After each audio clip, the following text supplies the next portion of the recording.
नमस्कार, देश की बात में आपका स्वागत है। मैं हूं मनोज मानस। खबरों का रुख करेंगे उससे पहले देख लेते हैं इस वक्त की अहम सुर्खियां। ट्रंप की टैरिफ धमकियों पर जवाब देने को तैयार चीन। पुतिन और मोदी संग एकजुटता दिखाएंगे जिनपिंग। एससीओ शिखर सम्मेलन में पीएम मोदी और राष्ट्रपति पुतिन को बुलाकर अमेरिका को कड़ा संदेश। पाकिस्तान के पूर्व प्रधानमंत्री इमरान खान को नहीं मिल रही बुनियादी सुविधा। मरियम नवाज और जेल प्रशासन पर लगाए गंभीर आरोप। गुजरात हाईकोर्ट के जज के तबादले का विरोध। वकीलों ने नहीं किया न्यायिक कार्य। मामले को लेकर 6 सदस्यीय समिति बनाई। मध्य प्रदेश के मुख्यमंत्री डॉक्टर मोहन यादव दिल्ली पहुंचे। गृह मंत्री अमित शाह से की मुलाकात। 15 दिनों में मुख्यमंत्री डॉक्टर यादव का यह चौथा राजधानी दौरा। जीतू पटवारी ने मध्य प्रदेश की महिलाओं को बताया शराबी। मुख्यमंत्री डॉक्टर मोहन यादव से लेकर भाजपा प्रदेश अध्यक्ष और महिला नेताओं ने इसे महिलाओं का अपमान बताया। और बॉम्बे हाईकोर्ट के नए मुख्य न्यायाधीश होंगे justice Shri Chandrashekhar. Supreme court के कॉलेजियम ने श्री चंद्रशेखर के नाम की सिफारिश की। आप देख रहे हैं के न्यूज, खबरों का सारथी। और अब खबरें विस्तार से। हम खबर से बुलेटिन की शुरुआत करेंगे। हिंद महासागर में भारत की शक्ति और बढ़ गई है। विशाखापत्तनम स्थित बेस पर रक्षा मंत्री राजनाथ सिंह ने मंगलवार को अत्याधुनिक project 70A multi mission stealth frigate Udaygiri और हिमगिरी को नौसेना में शामिल किया है। रक्षा मंत्रालय ने कहा कि यह पहला अवसर है जब 2 अलग अलग शिपयार्डों में निर्मित 2 अग्रिम पंक्ति के सतही लड़ाकू जहाजों को एक साथ कमीशन किया गया है। मंत्रालय ने कहा कि इन युद्धपोतों के शामिल होने से नौसेना की युद्ध तत्परता और बढ़ेगी। युद्धपोत डिजाइन एवं निर्माण में आत्मनिर्भरता हासिल करने के भारत के संकल्प की पुष्टि होगी। इससे हिंद महासागर क्षेत्र में अपने समुद्री हितों की रक्षा करने की देश की क्षमता मजबूत होगी। नौसेना प्रमुख एडमिरल दिनेश कुमार त्रिपाठी ने कहा कि अनिश्चितताओं और प्रतिस्पर्धा के इस युग में समुद्र में भारी बल प्रदान करने की भारतीय नौसेना की क्षमता भारत के दुश्मनों के खिलाफ एक विश्वसनीय निवारक है। हमने ऑपरेशन सिंदूर के दौरान इसका बखूबी प्रदर्शन किया।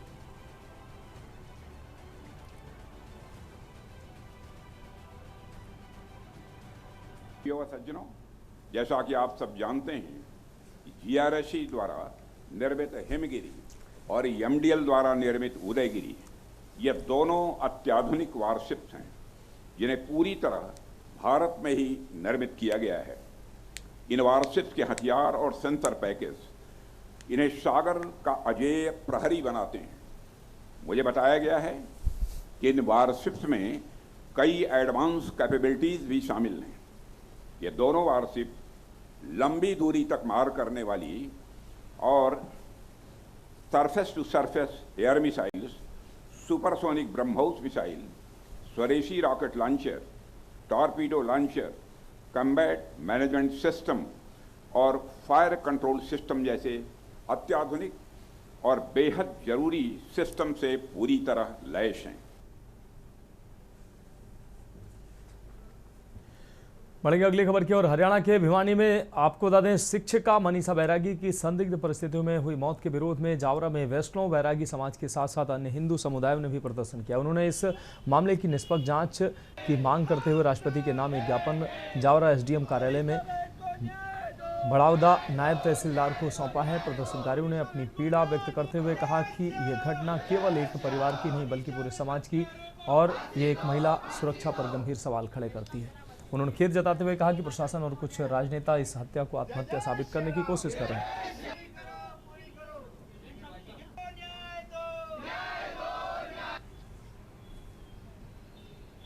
हरियाणा की जो बहन हमारी मनीषा दीदी जो है, उनकी जो एक थी उसकी बेरहमी से मौत कर दी गई है।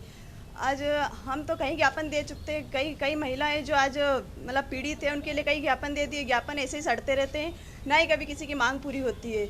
मैं खुद भी एक महिला हूँ, मैं भी एडवोकेट हूँ, मैं भी आती जाती हूँ। आज सरकार को चाहिए ऐसा कानून लाना चाहिए जो महिलाएं अपने आप में सुरक्षित महसूस करें। रतलाम से पधारा हूँ और अखिल भारतीय वैष्णव बैरागी परिषद का जिलाध्यक्ष का नेतृत्व करता हूँ। आज हमारे समक्ष हरियाणा राज्य से मनीषा बहन के साथ जो बलात्कार के बाद उसका मर्डर करके दोषियों को बचाने का जो प्रयास किया जा रहा है, हरियाणा की हमारी बहन मनीषा के साथ में बलात्कार करके हत्या की गई, उसको न्याय मिले, सीबीआई जांच हो पूरा प्रकरण में और दोषियों को कड़ी से कड़ी सजा मिले। इस संबंध में एसडीएम महोदय को ज्ञापन दिया गया है सर्व हिंदू समाज के बैनर तले। आज हमने ज्ञापन दिया है, जिस तरह से हरियाणा में बहन मनीषा की हत्या कर दी गई, मतलब आप सोच सकते हैं कि इस देश में महिलाएं कितनी सुरक्षित है।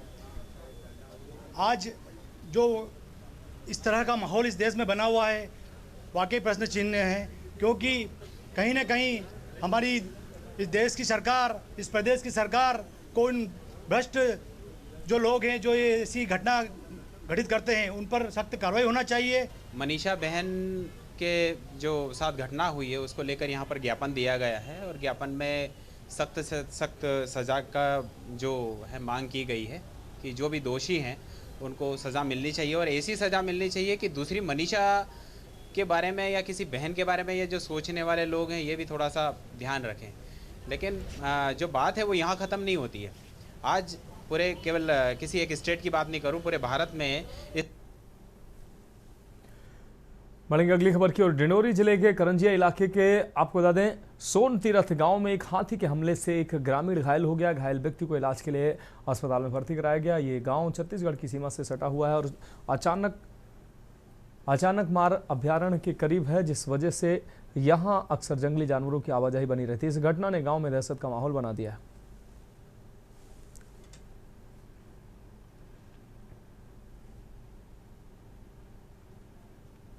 मध्य प्रदेश शासन की शिक्षा विभाग की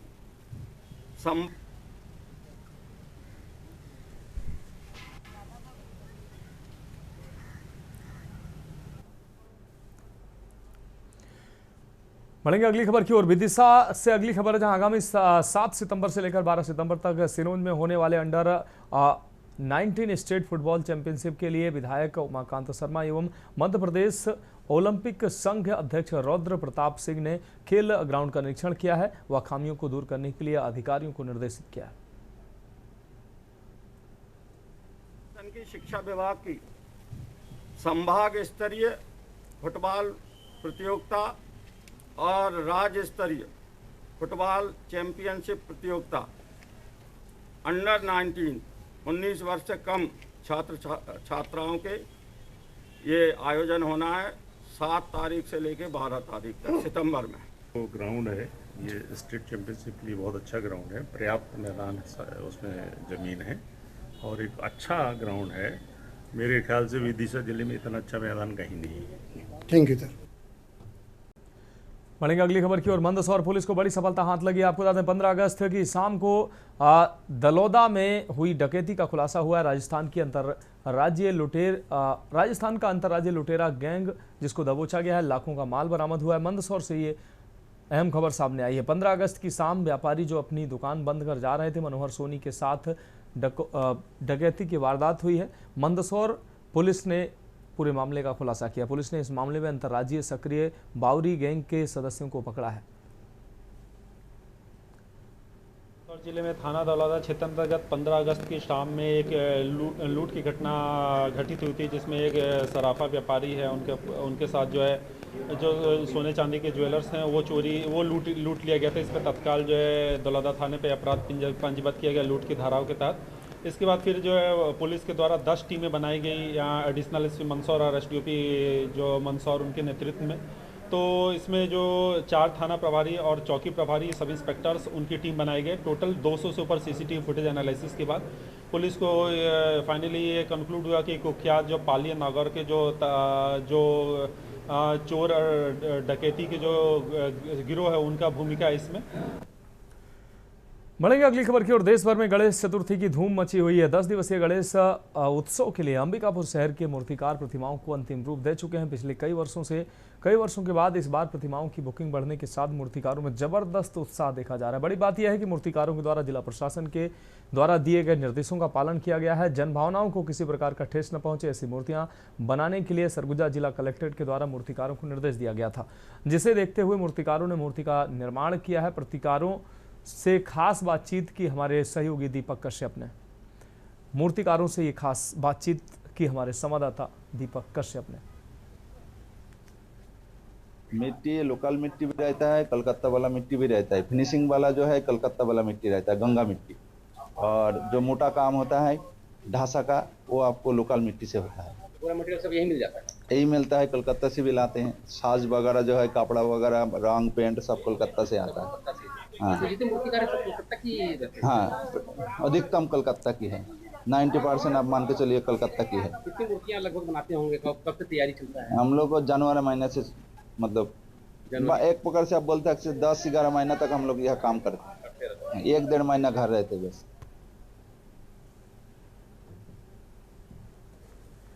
बढ़ेंगे अगली खबर की ओर। खबर बस्तर से है, जहां जगदलपुर शहर से लगे नेशनल हाईवे 30 से महज 200 मीटर की दूरी पर नेशनल हाईवे 30 से जुड़ने वाली उस सड़क की हम बात कर रहे हैं, जो सीधे तौर पर बस्तर सांसद महेश कश्यप के गृह गांव को जोड़ती है। लेकिन ज़मीनी हकीकत यह है कि यह सड़क अब सड़क कम और गड्ढों का जाल बन गई है। जगह जगह बड़े बड़े गड्ढे, कीचड़ और पानी भरे गड्ढे लोगों की ज़िंदगी को हर रोज़ खतरे में डाल रहे हैं। सबसे बड़ी बात यह है कि यह सड़क सांसद महेश कश्यप की आवाजाही का भी अहम हिस्सा है। इसके बावजूद ना जनप्रतिनिधि सुध ले रहे हैं और ना ही जिम्मेदार विभाग।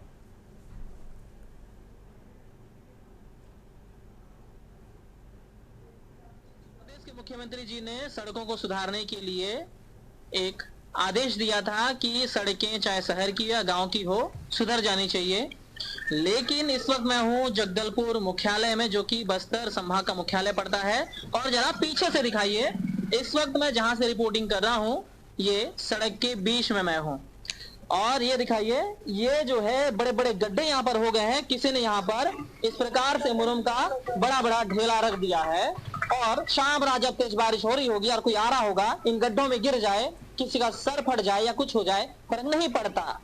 और इन्हें फर्क नहीं पड़ता, ये सिस्टम है। और ये जो रोड है, आगे मेन चौक है आमागुड़ा का, जगदलपुर का, NH30 का।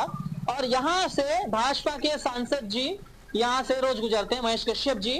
कलचा उनका घर पड़ता है, गृहग्राम पड़ता है, यहाँ से जाते हैं। और उनकी गाड़ी में एयर सस्पेंशन लगा होगा या फिर इतनी लग्जरी गाड़ी होगी कि ये रोड में जब चक्के जाते होंगे उनके गाड़ी के, तो उन्हें पता नहीं चलता होगा। अगर पता चलता होता तो फिर वे आदेशित करते और तत्काल में इस रोड को बनाते।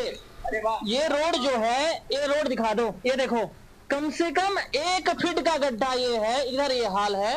और आगे भी आइए, दिखाइए, ये जिस प्रकार से यहाँ पर दिख रहा है आपको, ये हाल देख लीजिए सड़क का।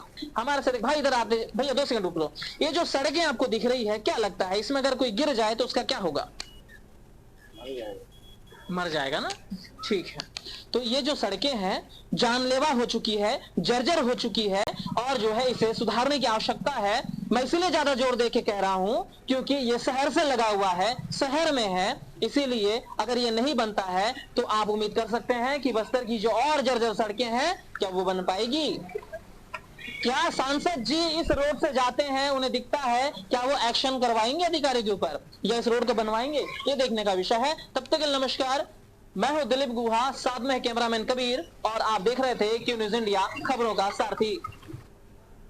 बढ़ेंगे अगली खबर की ओर। महासमुंद जिले के आसाकरा के ग्राम जराभरन में धान बारदाना घोटाले का बड़ा मामला सामने आया है। आपको बता दें, घोटाला वर्ष 2021-22 का बताया जा रहा है, जिसकी राशि लगभग 1 करोड़ 40 लाख रुपए तक पहुंचती है। मामले में डोंगरी पाली जराभरन समिति के डेटा ऑपरेटर और प्रबंधक को जांच में दोषी पाया गया है। उच्च अधिकारियों द्वारा अब इनके विरुद्ध अपराध दर्ज करने के निर्देश दिए गए हैं। हालांकि सवाल ये उठ रहा है कि जब घोटाला इतना गंभीर था तो इसकी जांच पूरी होने में पूरे 3 साल का समय कैसे लग गया? क्या इस दौरान जिम्मेदार अधिकारियों को इस बात की जानकारी थी, और यदि थी तो कार्रवाई में इतनी देरी क्यों हुई है? ग्राम स्तर से शुरू हुआ ये मामला अब जिले में चर्चा का विषय बना हुआ है। किसानों और आमजन की मांग है कि दोषियों पर कड़ी कार्रवाई की जाए और ये स्पष्ट भी किया जाए कि देरी के पीछे आखिर कौन जिम्मेदार है। ये घोटाला न केवल धान खरीदी व्यवस्था पर सवाल खड़े करता है, बल्कि अधिकारियों की कार्यशैली पर भी गंभीर प्रश्न चिन्ह लगाता है। मेरा नाम प्रकाश नायक है, मैं जराभरन समिति का प्रभारी समिति प्रबंधक हूँ। पूरा मामला ये है कि हमने धान खरीदी के लिए अपना भारत माही जी को, जो कंप्यूटर ऑपरेटर हैं, उनको खरीदी के रूप में दिया गया था वहाँ पर, और उनके द्वारा खरीदी की गई है 24-25 में। कितने? इसमें 426 कुंटल का है धान का।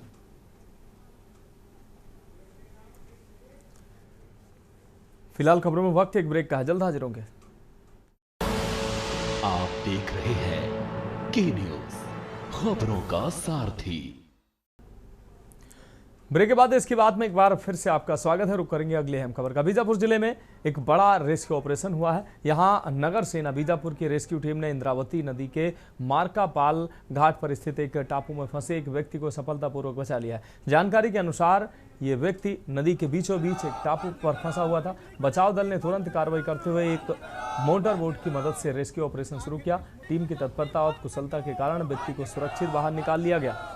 नगर सेना बीजापुर की इस त्वरित और सफल कार्रवाई की काफी प्रशंसा हो रही है।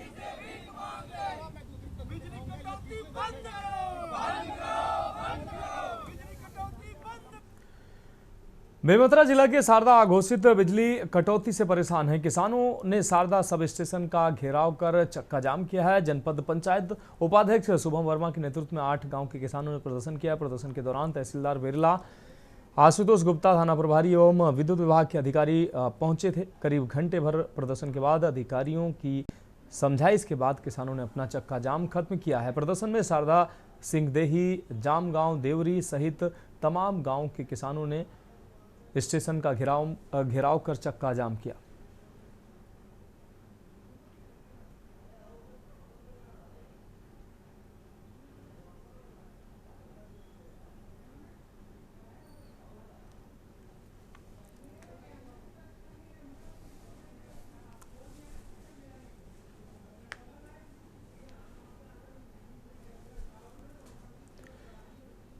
बढ़ेंगे अगली खबर की ओर। सरगुजा जिले के अंबिकापुर में लगातार हो रही भारी बारिश से जनजीवन अस्त व्यस्त हो गया है और शहर में कई जगह जलभराव की स्थिति बनी हुई है, जिसने नगर निगम के ड्रेनेज सिस्टम की पोल खोल दी है। शहर के कई हिस्सों में पानी भर गया है। यहां तक कि मंत्री राजेश अग्रवाल के सरकारी आवास का कैंपस भी पूरी तरह से पानी में डूब चुका है। कैंपस में इतना पानी भर गया है कि उसे निकालने के लिए नगर निगम के कर्मचारियों को मोटर पंप का सहारा लेना पड़ रहा है। इस घटना के बाद एक बार फिर नगर निगम की व्यवस्थाएं और बारिश से निपटने की तैयारियों पर सवाल खड़े हो रहे हैं।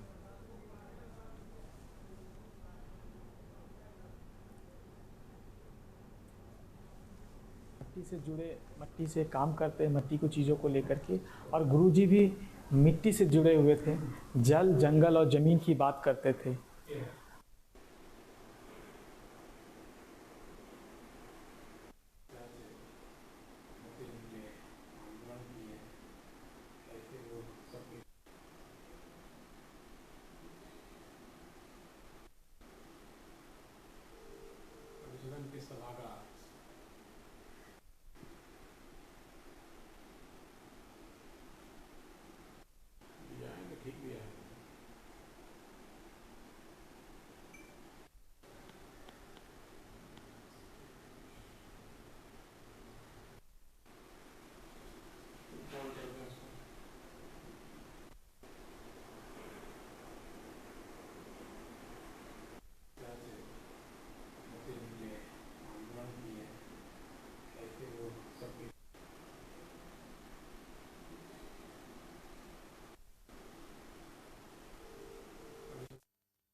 बढ़ेंगे अगली खबर की ओर। झारखंड के पूर्व मुख्यमंत्री और दिशोम गुरु शिबू सोरेन अब हमारे बीच नहीं रहे, लेकिन उनके संघर्ष की कहानी हमेशा जीवित रहेगी। उनके जीवन के इन्हीं संघर्षों को याद करने और सम्मान देने के लिए साहिबगंज के सर्किट हाउस में उनकी जीवन गाथा को चित्रों के माध्यम से दर्शाया गया है। राज्य के प्रसिद्ध कलाकार अमृत प्रकाश ने साहिबगंज के सर्किट हाउस के सभागार की दीवारों पर शिबू सोरेन के जीवन के महत्वपूर्ण पलों को जीवंत कर दिया है। पिछले 10 दिनों से लगातार काम करके उन्होंने इन अद्भुत कलाकृतियों को तैयार किया है। इन पेंटिंग्स में शिबू सोरेन के जीवन की कई प्रमुख घटनाओं को दर्शाया गया और वहीं इन चित्रों को देखकर साहिबगंज के उपायुक्त हेमंत सती और सांसद विजय हांसदा सहित अन्य अधिकारियों ने भी कलाकार अमृत प्रकाश के काम की खूब सराहना की। ये कलाकृति गुरुजी के जीवन और उनके योगदान को श्रद्धांजलि देने का एक छोटा सा लेकिन महत्वपूर्ण प्रयास है।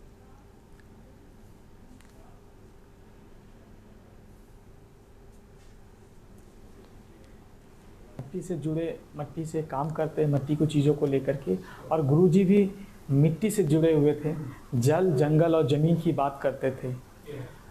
जब ये स्टोरी जब मुझे पता चला कि ये अब नहीं रहे तो उस समय मन बहुत विचलित हो गया, और तभी हमने प्रण लिया कि गुरुजी के ऊपर एक गैलरी बनेगी जो झारखंड राज्य की मिनिएचर गैलरी बनकर एकदम तैयार है। और एक कलाकारों के नज़र में गुरुजी क्या थे उनको हमने श्रद्धांजलि अर्पित की। जैसे कि आप देखेंगे इनका जन्म से लेकर के और मृत्यु तक की जो पूरी कहानी है उसको हमने एक शॉर्ट फॉर्म में दिखाने का कोशिश किया है। कब वो जन्म लिए, फिर वो हॉस्टल में कब थे, फिर इनके पिता की जब हत्या हो गई तो उन्होंने हॉस्टल को छोड़ दिया, फिर संथाल युवा संगठन उन्होंने बनाया।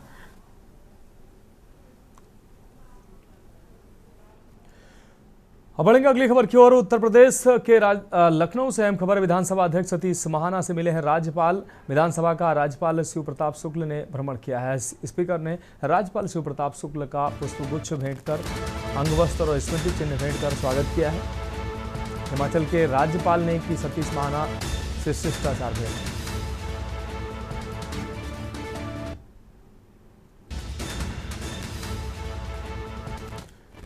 तो हिमाचल के राज्यपाल शिव प्रताप शुक्ल ने विधानसभा अध्यक्ष सतीश महाना से मुलाकात की है।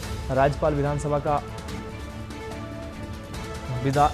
का उन्होंने अवलोकन किया। राज्यपाल शिव प्रताप शुक्ल ने भ्रमण किया। स्पीकर ने राज्यपाल शिव प्रताप शुक्ल का पुष्पगुच्छ भेंट कर अंगवस्त्र और स्मृति चिन्ह भेंट कर स्वागत किया।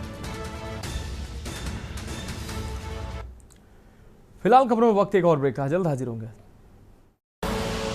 आप देख रहे हैं के न्यूज, खबरों का सारथी।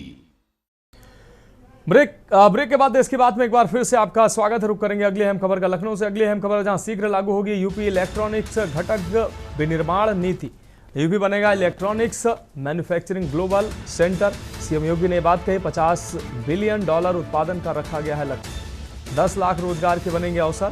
सीएम पिछले 8 वर्षों में औद्योगिक विकास में ऐतिहासिक छलांग। अब इलेक्ट्रॉनिक सेक्टर पर सरकार का फोकस है। अभी तक 37,000 करोड़ का इलेक्ट्रॉनिक्स हार्डवेयर निर्यात किया गया है।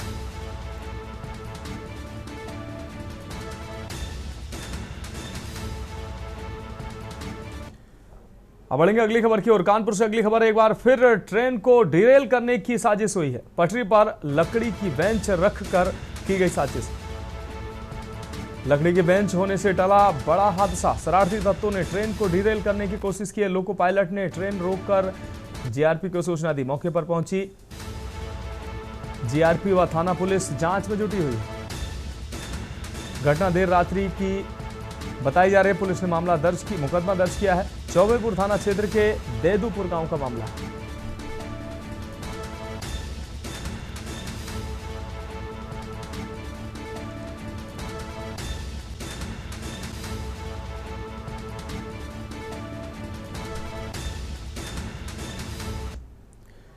बढ़ेंगे अगली खबर की ओर। बरेली से अगली खबर है। सोशल मीडिया पर युवक का हुआ फोटो वायरल फोटो में युवक ने लगाया हुआ है तमंचा। ज्ञात सूत्रों ने अली अहमद इसका नाम बताया। युवक ने स्टेटस पर भी अभद्र टिप्पणी आजमनगर का रहने वाला बताया जाता है। युवक तो स्टेटस में अभद्र टिप्पणी करता नजर आया। युवक कमर में पिस्टल लगाए हुए ये फोटो वायरल हुआ है।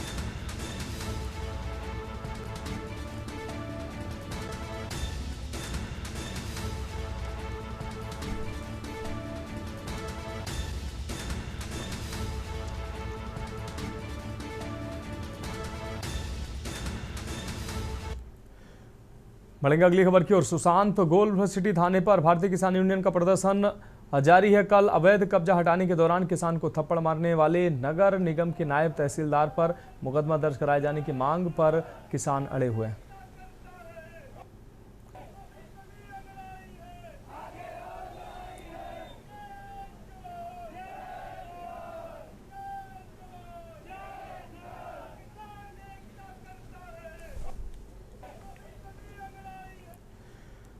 उत्तर प्रदेश राज्य महिला आयोग की उपाध्यक्ष अपर्णा यादव ने गौतम बुद्ध नगर के जिला अधिकारी और पुलिस कमिश्नर को पत्र लिखा है। इस पत्र में उन्होंने निक्की भाटी की जिंदा जलाए जाने की घटना का संज्ञान लिया और अब तक हुई गिरफ्तारी की जानकारी मांगी। अपर्णा यादव ने आरोपियों की तत्काल गिरफ्तारी करने और इसकी जानकारी राज्य महिला आयोग को देने का अनुरोध किया।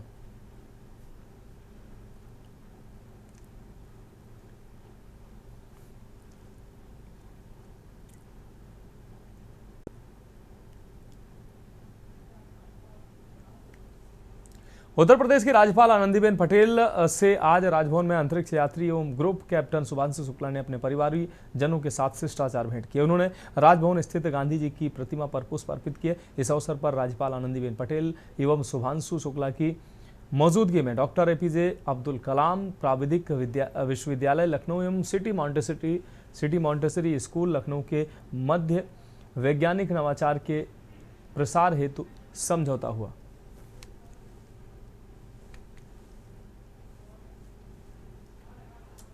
समझौते पर हस्ताक्षर किए गए। इस समझौते के अंतर्गत एकेटीयू लखनऊ की तकनीकी दक्षता, आधुनिक पाठ्यक्रम एवं अत्याधुनिक प्रयोगशालाओं का लाभ सीएमएस के छात्रों, शिक्षकों तथा वंचित सरकारी स्कूलों तक पहुंचाया जाएगा। इसका उद्देश्य एक अभिनव मॉडल दृष्टिकोण के माध्यम से विद्यार्थियों को गहन एवं अनुभवात्मक शिक्षण अवसर उपलब्ध कराना है। एकेटीयू द्वारा सीएमएस के विद्यार्थियों और शिक्षकों को मास्टर ट्रेनर के रूप में प्रशिक्षित किया जाएगा। यह प्रशिक्षण मास्टर ट्रेनर आगे ग्रामीण एवं आसपास के विद्यालयों के छात्रों तथा वैज्ञानिक नवाचार, उद्यमिता, कृत्रिम बुद्धिमत्ता एवं रोबोटिक्स जैसे व्यवहारिक कौशलों को पहुंचाएंगे। इससे इस परिवर्तनकारी शैक्षिक दृष्टिकोण का लाभ क्षेत्र के अन्य विद्यालयों तक भी विस्तारित होगा। इस अवसर पर शुभांशु ने राज्यपाल आनंदीबेन पटेल को अंतरिक्ष मिशन का प्रतीक चिन्ह भी प्रदान किया है।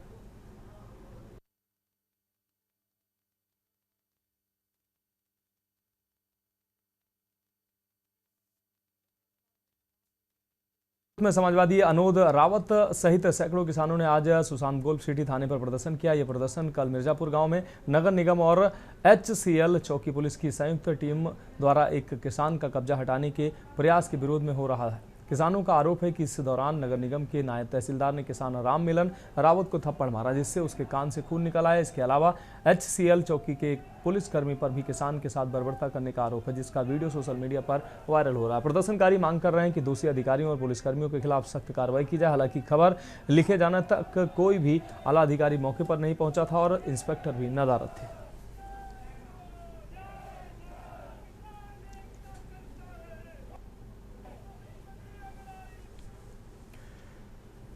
लखनऊ में सरकारी जमीन से कब्जा हटाने गई नगर निगम की टीम एक किसान परिवार के बीच विवाद हो गया।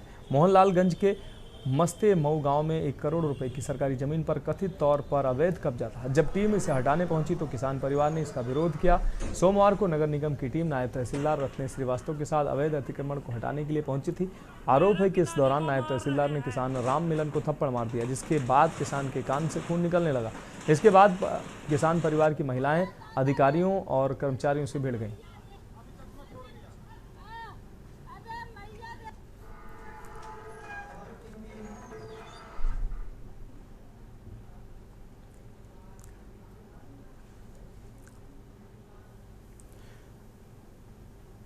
अगली खबर जालौन से सामने आई है, जहां एक बार फिर सरकारी राशन वितरण प्रणाली की पोल खुल गई है। आपको बता दें, जैसे ही कोटेदार की दुकानों पर चावल और गेहूं पहुंचता है, चावल माफिया सक्रिय हो जाते हैं। ये माफिया गरीबों को मिलने वाला राशन ऊंचे दामों में खरीद कर दूसरे राज्यों में महंगे दामों पर बेच देते हैं। स्थानीय दुकानदारों ने खुलासा किया है कि वे खुद राशन का चावल और गेहूं खरीद कर माफियाओं को ऊंचे दामों में बेचते हैं। विभागीय अधिकारियों ने कई बार रोक लगाने की कोशिश की, लेकिन यह सिलसिला थमने का नाम नहीं ले रहा है। ये न सिर्फ गरीबों के हक पर डाका है, बल्कि प्रशासनिक व्यवस्था पर भी बड़ा सवाल है।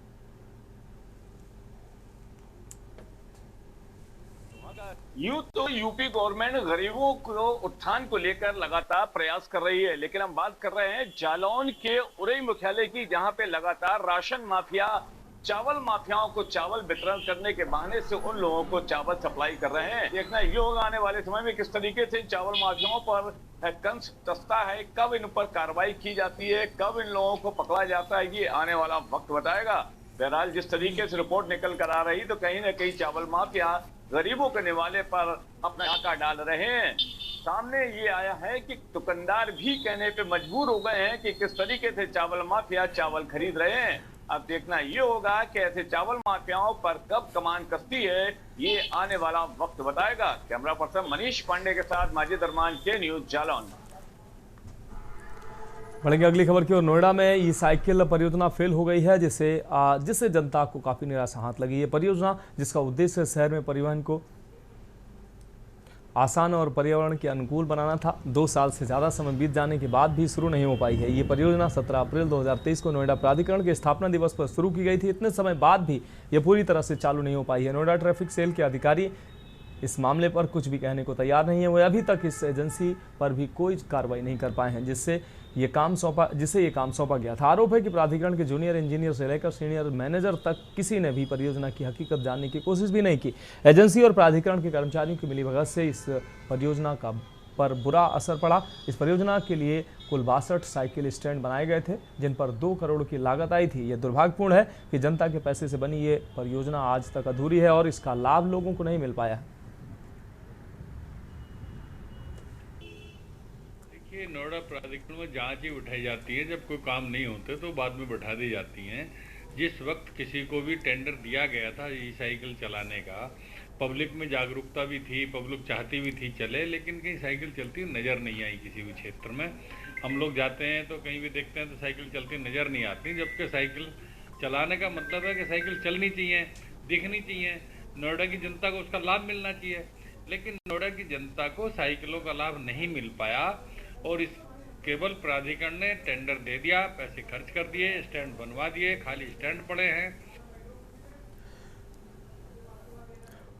बढ़ेंगे अगली खबर की ओर। कानपुर में साइट सेवर्स नाम की एक अंतर्राष्ट्रीय संस्था ने गणेश शंकर विद्यार्थी मेमोरियल मेडिकल कॉलेज यानी कि GSBM मेडिकल कॉलेज में एक सेंटर ऑफ ट्रेनिंग एक्सीलेंस स्थापित करने का निर्णय लिया है।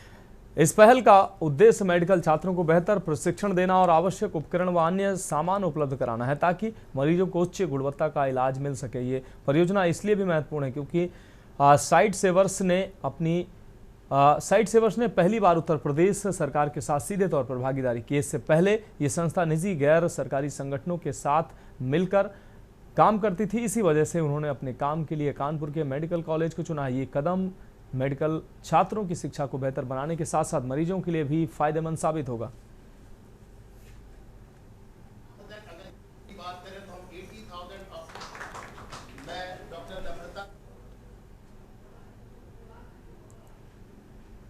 बढ़ेंगे अगली खबर की ओर। कानपुर में आने वाले दिनों में गणेश उत्सव, 12 वफात और नवरात्रि, दशहरा जैसे बड़े पर्व मनाए जाने हैं। लेकिन इन पर्वों से पहले ही आपको बता दें, महानगरवासी टूटी सड़कों और भीषण गंदगी से परेशान है।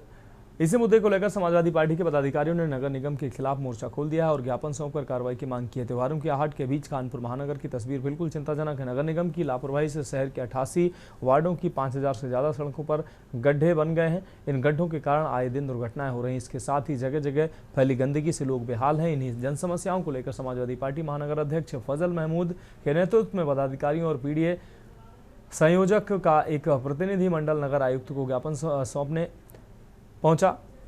वहीं सपा नेताओं ने आरोप लगाया है कि आने वाले दिनों में गणेश उत्सव, 12 वफात और नवरात्रि, दशहरा जैसे भारी भीड़ वाले त्योहार, इन त्योहारों में भारी भीड़ उमड़ेगी तो शहर की यह बदहाल स्थिति जनता के लिए बड़ी मुसीबत बन सकती है।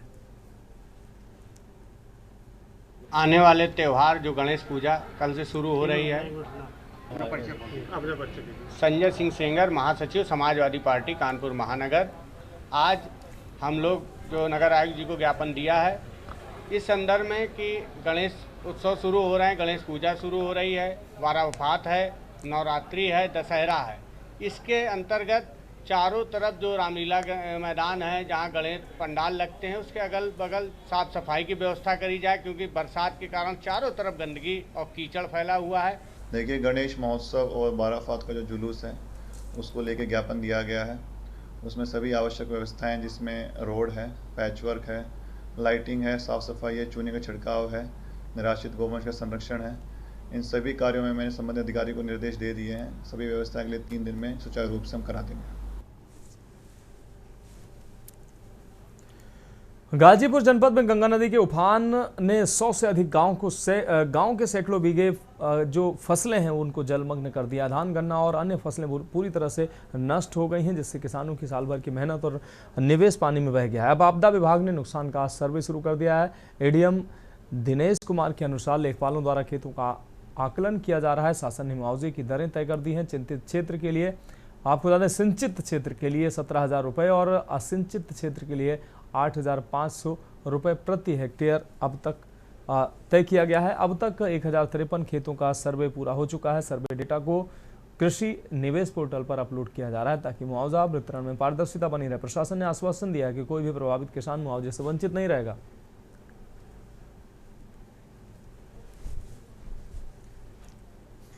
बाढ़ के आने पे जो प्रभावित जनसंख्या है उनको राहत किट इत्यादि की वितरण किया गया है, लेकिन फसल क्षति का जो अनुमान तभी लगता है जब पानी उतरता है। इस समय जलस्तर उतर चुका है और बाकी उतर रहा है।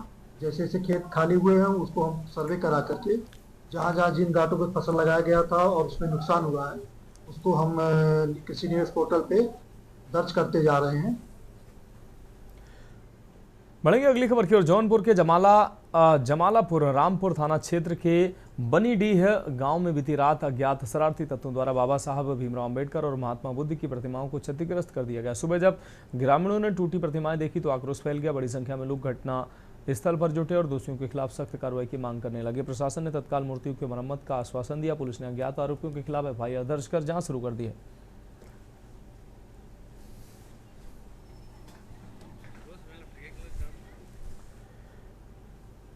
बढ़ेंगे अगली खबर की ओर। खबर जौनपुर से है, जहां सिटी कोतवाली मछली शहर के पास जिला प्रशासन के मार्गदर्शन में लगातार 7 घंटे सर्च अभियान जारी रखने के बाद भी एनडीआरएफ के हाथ खाली बने हैं। प्रशासनिक अधिकारियों ने तत्परता दिखाते हुए वाराणसी से एनडीआरएफ टीम को बुलाया है। टीम के जवानों ने यहां पहुंचने के साथ साथ आनन-फानन में अभियान शुरू कर दिया है। बावजूद इसके नाले में बहे 100 तक टीम के हाथ अभी तक नहीं पहुंच सके। इससे पहले राजस्व अमले की मौजूदगी में नगर प्रशासन द्वारा भी सर्च अभियान चलाया गया था, लेकिन सफलता हाथ न लगने पर मजबूरन एनडीआरएफ टीम बुलानी पड़ी। आपको बता दें कि बीती शाम भारी बारिश के बीच दो बच्चियां पहले करंट के जद में आ गई थी। बच्चियों की जान आफत में देख कर एक रिक्शा चालक ने फरिश्ता बनकर दिलेरी दिखाते हुए बच्चियों को बचाने का प्रयास किया। हालांकि इस कोशिश में वो भी मौत के आगोश में समा गया था, जबकि दोनों बच्चियां करंट की चपेट में आने से दूर होकर नाले में बह गई थी। लोगों का कहना है कि एम्बुलेंस के समय पर पहुंचकर ई रिक्शा चालक को अस्पताल पहुंचाने पर जान बचने की उम्मीद से इनकार नहीं किया जा सकता है। हालांकि के न्यूज़ ने मौके पर मौजूद रहकर ई रिक्शा चालक को लापरवाही के साथ इलाज के लिए रवाना किए जाने के एक्सक्लूसिव दृश्य कैप्चर किए थे।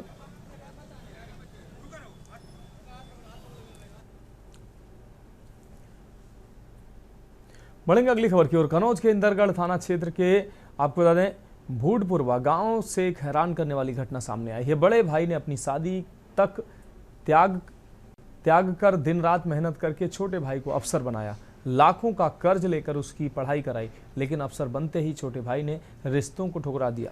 पीड़ित बड़े भाई का आरोप है कि अब वही छोटा भाई प्रॉपर्टी के लिए उसे और पिता को जान से मारने की धमकी दे रहा है। उसने प्रशासन से जान बचाने की गुहार लगाई है। यह मामला न सिर्फ पारिवारिक विश्वासघात का प्रतीक है, बल्कि समाज में रिश्तों की बदलती तस्वीर को भी उजागर करता है।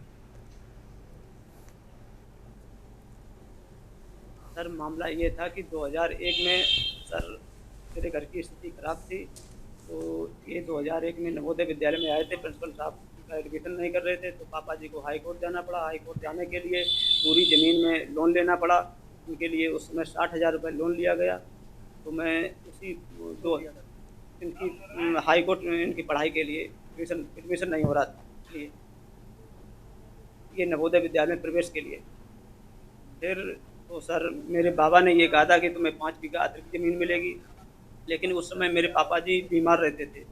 तो वो बीमार रहते थे, उनका गठिया बात का था, वो खेती कर नहीं सकते थे। मेरे पिताजी ने ये कहा था कि तुम बटाई पर ज़मीन करिए, उसकी कीमत में अंत में दी जाएगी। तो इन भाइयों को पढ़ाते रहे और मैं 25 वर्ष से इनका लोन ले रहा हूँ, जो इन्हें 60,000 रुपये दिया है। अब ये ना लोन ले रहे हैं और ज़मीन में हिस्सा ले रहे हैं। और मैंने जो अपनी मेहनत से घर बनवाया था वो ये लेखपाल थे, उसका दुरुपयोग करते हुए इन्होंने अपने मेरे तीनों भाइयों के नाम कर लिए। बढ़ेंगे अगली खबर की ओर। बागपत जिले में 4 साल पुराने हत्या के मामले में अदालत ने बड़ा फैसला सुनाया है। आपको बता दें, देश खाप के चौधरी सुरेंद्र तोमर के भतीजे राहुल की हत्या के मामले में उसकी पत्नी प्रिया और प्रेमी विकास को उम्र कैद की सजा सुनाई गई है। अपर जिला एवं सत्र न्यायाधीश पूनम राजपूत ने दोनों को 42,000 के अर्थदंड से भी दंडित किया है, जिसे न चुकाने पर एक साल की अतिरिक्त सजा भुगतनी होगी। राहुल की गुमशुदगी की रिपोर्ट उसके जीजा विवेक ने दर्ज कराई थी। अगले दिन उसका 100 बोरे में बंद नहर में मिला। जांच में पता चला कि राहुल को उसकी पत्नी ने नींद की गोलियां खिलाकर प्रेमी संग मिलकर गला घोट दिया और 100 को बोरे में बंद कर नहर में फेंक दिया। पोस्टमार्टम रिपोर्ट में पानी में डूबने से मौत की पुष्टि हुई थी। पुलिस ने दोनों आरोपियों को गिरफ्तार कर अदालत में आरोप पत्र दाखिल किया था। आज माननीय न्यायालय ने एक निर्णय सुनाया, इस पर आपका क्या कहना है? ये मामला जो थाना बड़ौद से संबंधित था, जिसमें एक राहुल था। राहुल और प्रिया शताब्दी नगर के रहने वाले थे। इसमें राहुल 19 जून 2021 को घर से गायब हो गया था, जिसकी गुमशुदगी 20 जून को लिखाई गई थी। उसमें बाद में पुलिस द्वारा जांच करने पर पाया, सीसीटीवी कैमरे खंगाले गए, उसमें पाया कि प्रिया, उसकी पत्नी प्रिया और उसका एक प्रेमी जो दोबट का रहने वाला है विकास, उसको राहुल की लाश को बोरे में बंद करके नहर में डाल गया था, क्योंकि इसकी जो है लाश है वो नहर से मिली थी। इसमें प्रोसिक्यूशन द्वारा 10 गवाह प्रस्तुत किए गए। प्रेम संबंधों के चलते प्रिया ने अपने प्रेमी के साथ मिलकर अपने पति राहुल की हत्या की। बढ़ेंगे अगली खबर की ओर। खबर लक्सर से है, जहां लक्सर के रायसी गांव में सरकारी भूमि पर किए गए अतिक्रमण पर प्रशासन ने कार्रवाई शुरू कर दी है। हाईकोर्ट के हस्तक्षेप के बाद लक्सर एसडीएम और तहसीलदार ने राजस्व विभाग की टीम मौके पर भेजकर संबंधित भूमि की पैमाइश और चिन्हीकरण का काम शुरू किया है और इसके उक्त कब्जा की गई सरकारी भूमि को अतिक्रमण मुक्त करने का काम शुरू कर दिया है। आपको बता दें कि रायसी गांव निवासी अंकुल नागर ने हाईकोर्ट में याचिका दायर कर बताया था कि गांव में कई स्थानों पर करोड़ों की कीमत की सरकारी भूमि मौजूद है, लेकिन उक्त सरकारी भूमि पर कई लोगों द्वारा अवैध रूप से कब्जे कर लिए गए हैं। हाईकोर्ट ने याचिका पर संज्ञान लेने के बाद लक्सर एसडीएम को 2 सप्ताह के भीतर तमाम सरकारी भूमि को अतिक्रमण मुक्त कराने के आदेश दिए थे। इन्हीं आदेशों पर आज तहसील की टीम ने गांव में पैमाइश कर चिन्हीकरण का काम किया।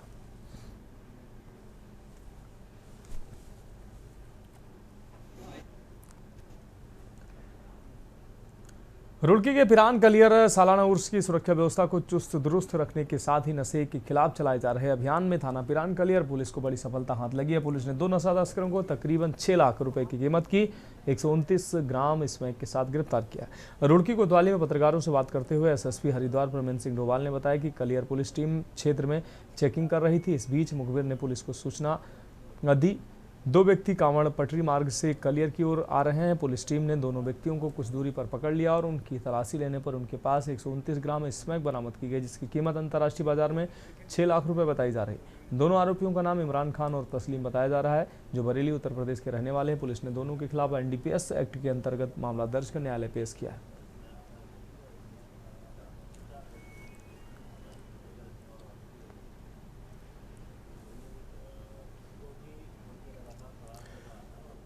सितारगंज से अगली खबर, जहां मंगलवार को तड़के सुबह लगभग 3 बजे बाराकुली वन स्टाफ सिरंज ने विशेष मुखबिर की सूचना पर पंडित बीट क्षेत्र में दबिश देकर अवैध लकड़ी तस्करी की बड़ी खेप पकड़ ली है। टीम ने मौके से छोटी हाथी वाहन संख्या UK 06 CB 4187 को कब्जे में लिया है, जिसमें भारी मात्रा में अवैध यूकेलिप्टस पातन के लट्ठे लदे हुए थे। पकड़े गए वाहन को सुरक्षित रूप से रेंज परिसर सितारगंज में खड़ा कर दिया है। इस दौरान बंद दरोगा नंद किशोर, कर्मचारी ललित चंद्र जोशी, अरुण कुमार, बीट अधिकारी महेश कुमार, वाहन चालक चंद्र सिंह राणा तथा दैनिक श्रमिक अरविंद विश्वास मौके पर मौजूद रहे।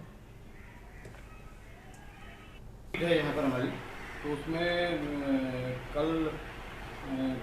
कल क्या सुबह लगभग 3:30 बजे सूचना मिली थी मुखबिर के द्वारा कि कुछ व्यक्ति गए हैं वहाँ पे यूकेलिप्टस का पेड़ काटने के लिए। तुरंत हमारे टीम को एकत्र करके टीम को भेजा गया, तो उसमें क्या कहते हैं कि कुछ व्यक्ति तो भाग गए और मगर एक छोटा हाथी इसका UK 06 CB। बढ़ेंगे अगली खबर की। रुड़की के थाना फिरान कलियर पुलिस ने ऑपरेशन कालनेमी के तहत ढोंगी बाबाओं के खिलाफ अभियान चलाते हुए 2 बांग्लादेशी समेत 13 ढोंगी बाबाओं को गिरफ्तार किया है।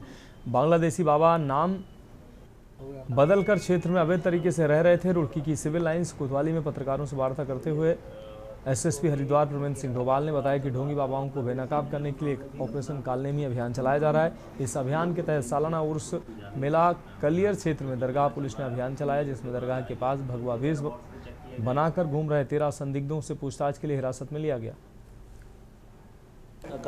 माननीय मुख्यमंत्री जी द्वारा चलाए गए ऑपरेशन पर हरिद्वार पुलिस लगातार कार्रवाई कर रही है, जिसमें आज महत्वपूर्ण कार्रवाई करते हुए करीब 113 लोगों के अगेंस्ट हम लोगों ने कार्रवाई की है, जिसमें 2 बांग्लादेशी भी सम्मिलित हैं जिनको खोजा गया है, उनके खिलाफ कार्रवाई की जा रही है।